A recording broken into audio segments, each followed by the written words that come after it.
প্রত্যেক নবীকে মৃত্যুর পূর্বে মালাকুল মউত জানায়, অনুমতি চায়। অনুমতি না নিয়ে কোনো নবীর জান কবজ করা হয় নাই। তো ইব্রাহিম আলাইহিস সালাম বললেন, আজরাইল, আমার একটা ছোট্ট প্রশ্ন আছে আল্লাহর কাছে, তুমি একটু জিগাইয়া আসো। যাও তুমি জিগাও।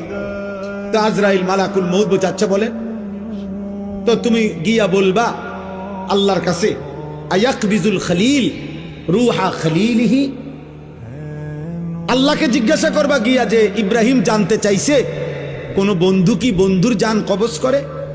বন্ধু বুঝি বন্ধুরে মাইরে লাগে? আমি না আপনার বন্ধু? ইব্রাহিম আলাইহিস সালাম কার বন্ধু? কথা বলে না, আল্লাহর বন্ধু কিনা?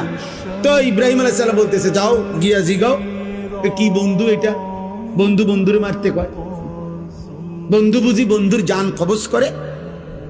সুবহানাল্লাহ। আল্লাহ তাআলা তখন বললেন, জিব্রাইল, আরে আজরাইল, মালাকুল মউত, তাহলে এক কাজ করো, তোমারে আমি আরেকটা প্রশ্ন করতেছি ইব্রাহিমকে বলার জন্য, তুমি হেঁটে গিয়া কও, যাও, আবার যাও।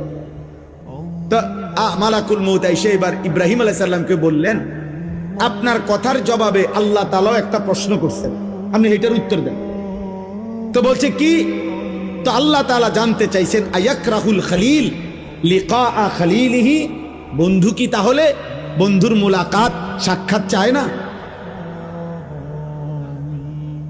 বন্ধু কি বন্ধুর সাক্ষাৎ পছন্দ করে না? তাইলে ইব্রাহিম আলাইহিস সালাম বুঝছে, হায় হায়, এ তো মারা না, এ তো বন্ধুর মুলাকাত, এ তো মৃত্যু না রে, এ তো আমার সেই মালিকের মুলাকাত, পুরাটা জীবন আমি যার জন্য পরীক্ষা দিছি।